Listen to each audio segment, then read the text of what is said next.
together with friends along the way, united with strength to face the day. We're together and now we're here to say, united we will be the change. All right, hello everybody, and welcome to Above and Beyond the Accessibility and Inclusion Podcast.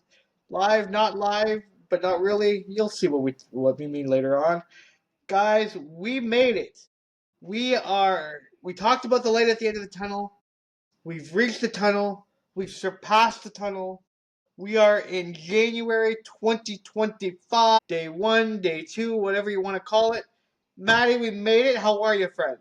I know. Basically, I look behind the barriers and all I see is my derriere. Wait, no, that's because I ran into it. Dang it. I didn't burst through the barriers. I ran over. I hit the damn barrier. It's still there. What's going on? It's day 2 of this new era of no barriers. Like I swear, for these last 20 years, I've had this on my calendar. We've been doing a countdown all year long. January 1st, 2025. And here we are, January 2nd, 2025. And the barriers remain. The barriers and the derriers remain. You know what I mean? Yippers. You know, it is a barrier to my derriere. I got stuck in my house for a bit today because the snow clearing barrier that prevents me from being able to get around did get rectified. Got the town folk here were way more. I called. 10 minutes later, I got a return call saying that the person that deals with it will get back to me. 10 minutes after that guy called, and they said, well, it looks like your street was missed for the one part of the snow plowing, so he's going to send somebody. 20 minutes later, cleared. And you call your township? Is that your city or you call? The town. Yeah, the town of Smith Falls. And so kudos to them. And the guy, we had a good chat about, like, they need to know when there are problems out and about that are like accessibility problems. They want to right then, so that they can try to get those things fixed up, so that they also can learn to know what it needs to be when it's not the way it's supposed to be. So that was the first time I've talked to a public works folks in the last 4 years that I didn't hear the words minimum standard parlayed around. So that's I appreciate that. That was allowed me to actually get to an appointment today and to go shopping. The appointment I could have done over the phone, but the shopping, well, I kind of need to be in person sometimes to do this stuff. Yeah, you know what? And I want to actually get to that a little bit later, Patty. But kudos to the town of Smith Falls for actually following through on the urgency of the need for you to get out. You know, oftentimes it's not prioritized. Oh, here we go. Maddy's found it a little tool, guys, so bear with us on that. But in saying that, Maddy, yeah, exactly. In saying that, though, it really hasn't been a priority before. You know what I mean? Like, it really is something like we'll get to it when we get to it. Yeah. But for them coming out and doing it in 20 minutes, you got to give credit where credit is due. Absolutely. I think the biggest thing in advocacy, and I know, Maddy, you and I've said this a lot within my community, that we really raid on the negatives and what needs to be done and the attitudes and whatnot. But when there's time to give kudos, when kudos is due, you've got to offload, do that as well. So yeah, so like maybe we are getting barrier free, but maybe it's just that it's going to take us the next 5 years to actually see that it was the barriers were removed. Maybe the barriers were removed, but it's a slow process. They're in a different time stream. Well, no, exactly. Yeah. You know, yesterday being January 1st, it was a busy day for me. I ended up taking part of in a conference for the Look Back and Way Ahead. And I even said that in my speech. I looked back to June 2005, all the way to yesterday. You know, I wanted to kind of acknowledge that timeline and that time frame for what people with disabilities were waiting for and have been waiting for and are still waiting for. Yeah. And then the opportunity to talk about this to the local news here in Hamilton, CHGH. Kudos to them for reaching out to me and giving a platform to this very important topic.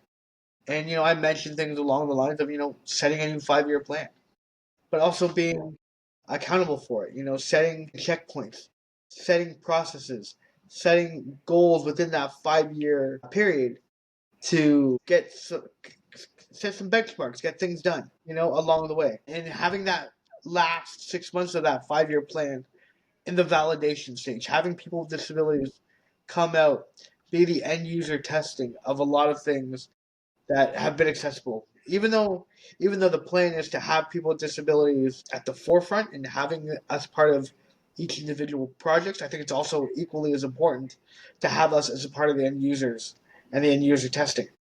Absolutely.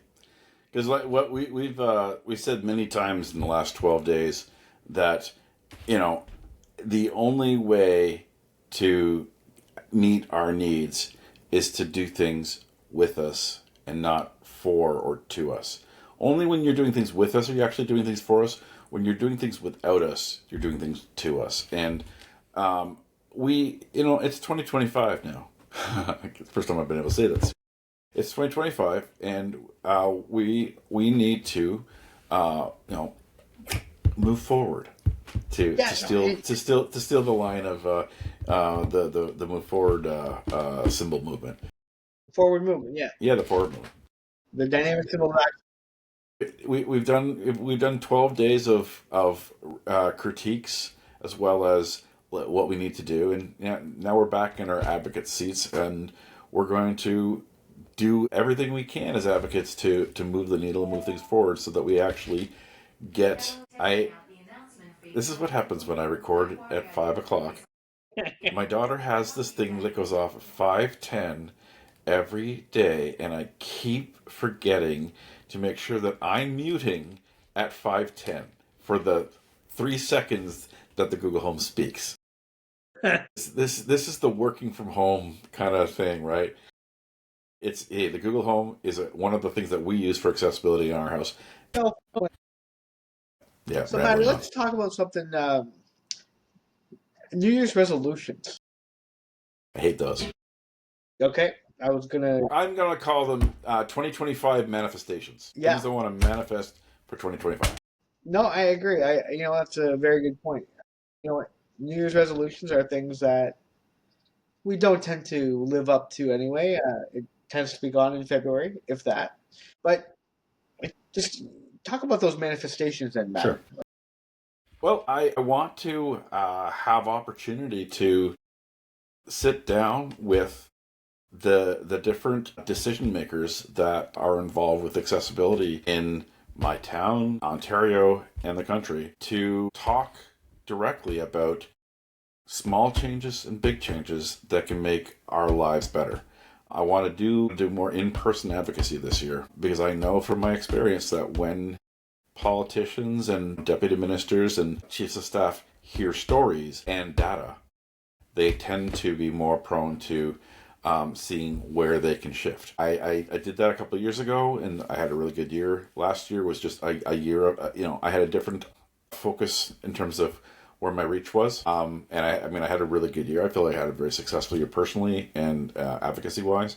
But I want to actually see, we're probably going to have an election or two this year, gosh. So, there's probably going to be more opportunities to talk when people are willing to listen. So that's, for me, that's me personally, what I want to see, because I want to see change, even if it's small change. I want to see big change, but big change takes more time.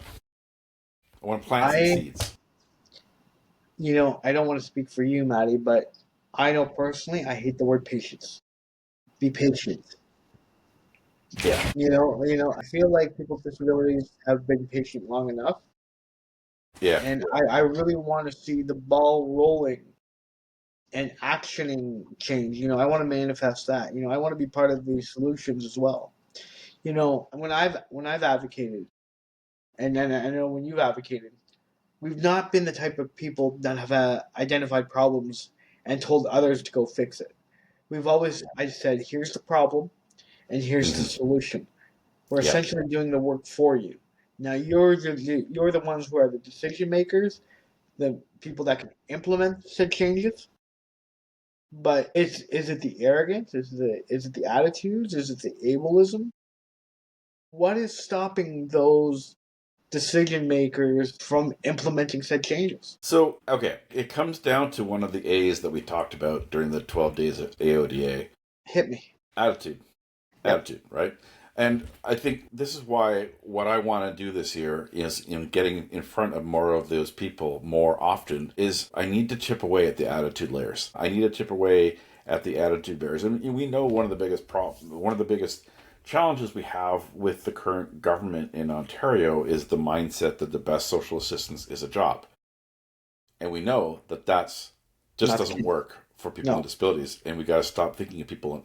We got to stop thinking about ODSP as a social service. We need to think of it as a disability benefit, and get it outside of the mold that has been put in for the last 30 years. So, in order to do that, we need to have conversations, and the conversations with the right people and frequent. And we need to, do our work. It not just here's the solution, but here.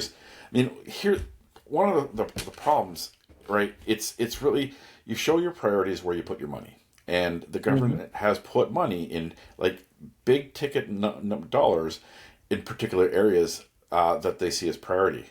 They talk as though, yes, all options are on the table to support people with disabilities. They're not. That's not the case. We need, for example, the license sticker. When that was removed, that amount of money would have doubled ODSP. The amount of money that the province was getting from the annual license stickers was basically the current ODSP budget.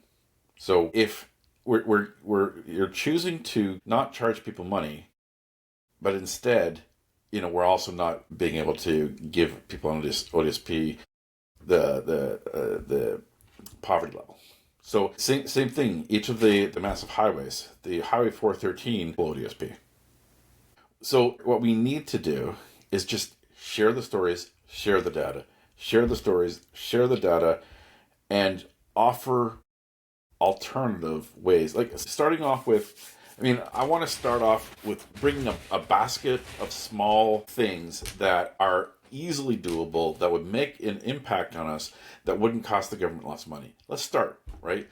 But then try to have a conversation that's like, how do we get from where we are today with ODSP to where let's hope they can acknowledge that where we should be. And where does that difference come from? Does that difference come from trying to convince the federal government to increase CDB so that the provinces don't have to do it? I think that's where the government thought things were going over the last 2 years. That whatever CDB would be that buffer between what they're giving now and poverty level. So obviously the feds, and this is where other advocacy is going to be going. This is a definite election year federally. Absolutely, it's good. It's got to. There has to be an election by middle of October. Probably going to happen this spring. Definitely going to happen this year. So we need to get every party and every MP, every candidate to agree that $200 isn't enough, and agree to go to it was created to bring people with disabilities out of poverty.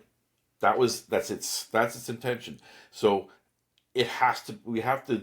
We need every candidate, every party, to have in their platform the promise that this will happen in starting 2026.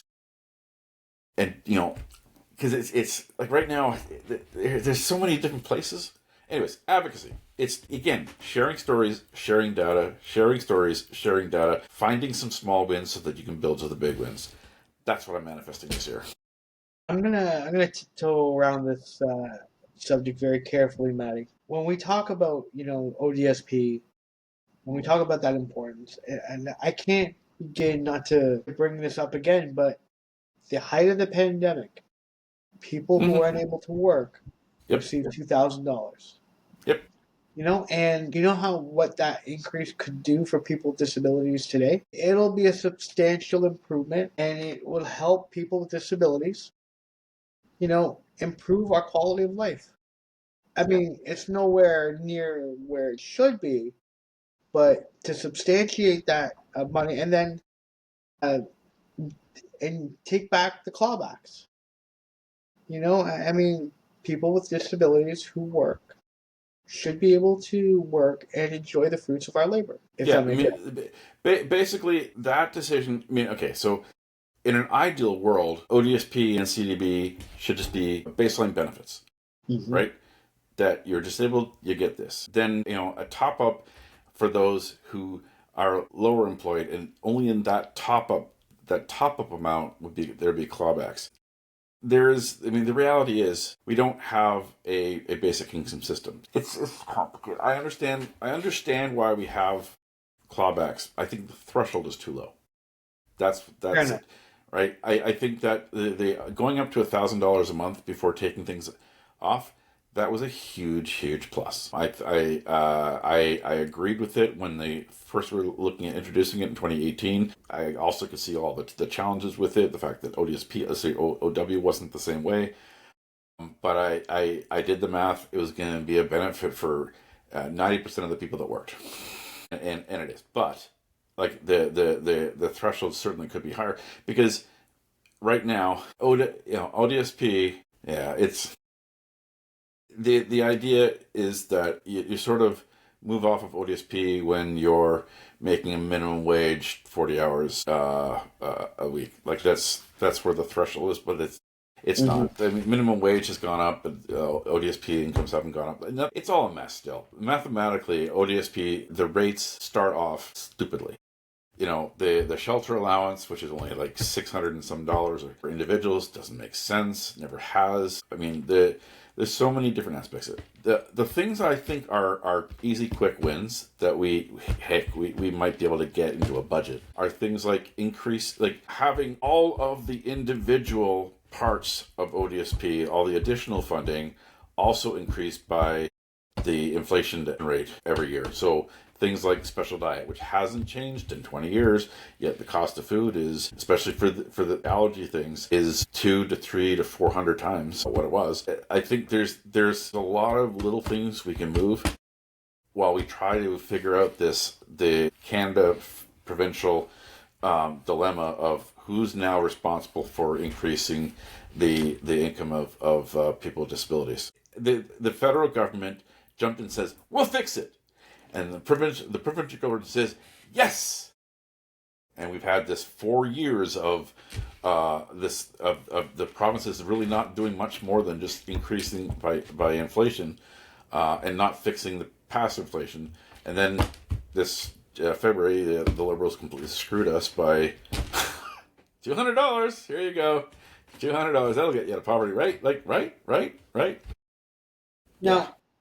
Now, for our viewers, Maddy, just so viewers and listeners, is there anything we can expect?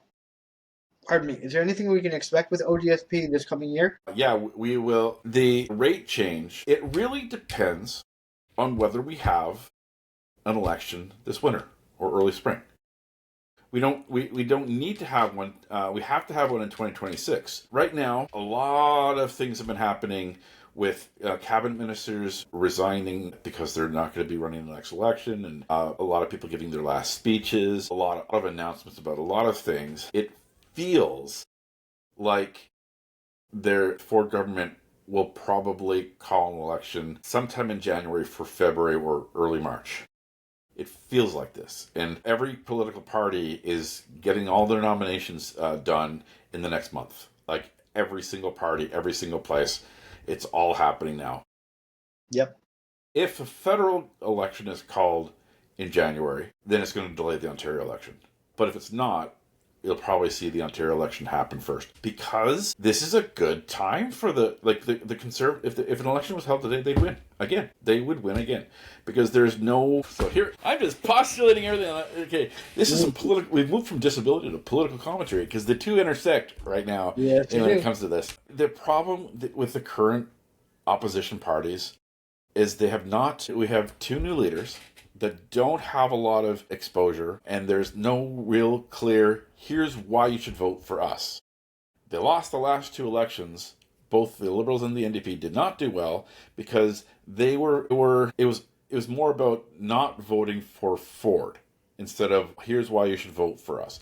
The only party that increased the popular vote last election was the Green Party, which ran mostly on here's what you should vote for. The Liberals and the NDP really need to start doing that. They need to be the government in waiting. They need to have, government says this, well, we're saying this. This is the plan that'll work. They don't do that. You're going to have voter apathy, and voter apathy always favors the incumbent. Now, in saying all that, Maddy, I'm not going to ask you to repeat yourself, but don't worry, you can watch it later and figure out what I watch the said. replay, and don't forget to subscribe and like and Yes. comment, and share all our stuff on YouTube. We would appreciate that. And check out our new website, abovebeyondpodcast.com. That's it. Yeah, absolutely. Check that out as well. Now, Maddy, just kind of going back to the initial question, though. Like, is there anything individuals on ODSP can expect in this calendar year?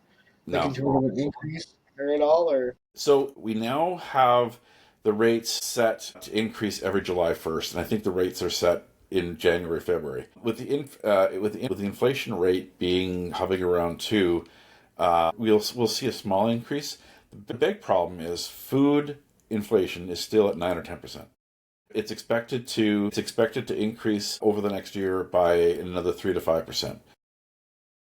This is one of the challenges that when we look at the inflation rate, it includes a whole whack of more luxury items. It doesn't, so it includes the cost of gas, the cost of mortgages, the cost of cars. Like it doesn't just look at the things that people in low income have, like rent and food and groceries and toiletries and things like the things that we have money to spend on. They're 8 or 9%. The things that gas, since gas prices came down quite a bit, and because interest rates came down, mortgage costs came down a bit, that skews things for us. So the good thing this year is the Canada Disability Benefits is going to start in July. The first deposit will be made July 25th. I think it's going to be the 25th of every month from looking at some things that I read online. The applications for that process is going to be announced in April, so it'll start between May and June. If you've got the disability tax credit, you're going to be eligible for the Canada Disability Benefit. If you're not, get it done now. It takes a few months to process, but it's the only way you're going to get it. So if you're on an ODSP but you don't have a disability tax credit, talk to somebody who can help you with your doctor, fill that out and submit that so that you'll then be able to be eligible for it. So you've got to have the disability tax credit to receive the Canadian Disability Benefit? Correct. Beginning July? Yeah. You'll start, the first deposits will be issued in July. The regulations and the process for applications will be set by April. Mm-hmm. So sometime between April and May, going online to register will happen. It might be possible that as part of the tax, the 2024 tax forms might have an option to auto-register. Unclear yet. Those things don't come out till sometime in the middle of January. Fair enough. Thank you for that information, Maddy. Well, So, as you guys can tell, we've changed a few things up on our formats. It's no longer a Facebook Live. It is YouTube. It is going to be on Spotify, Apple Podcasts. What am I missing, Maddy? YouTube. No, those three are the main ones. It's gonna then trickle to other places, but those are the three main places that we're gonna be. So our lives are gonna be every Thursday at 5, and shortly after that, within the next hour or so, it'll appear on the YouTube podcast as well as Spotify and Apple Podcasts. Yeah, we hope you could take some time to like it, share it, follow us on social media. I know, Maddy, I don't know if you have the graphic. We don't have the graphic up. I don't have, not this time, but I'm working on that.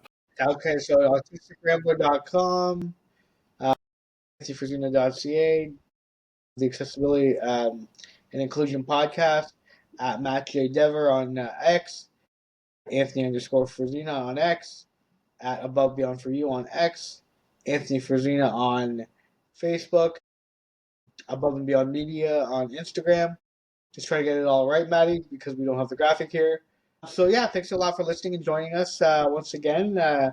on our podcast. We'll be here every Wednesday, and we would appreciate the like, the follow, and the community. Let's build this community together, guys.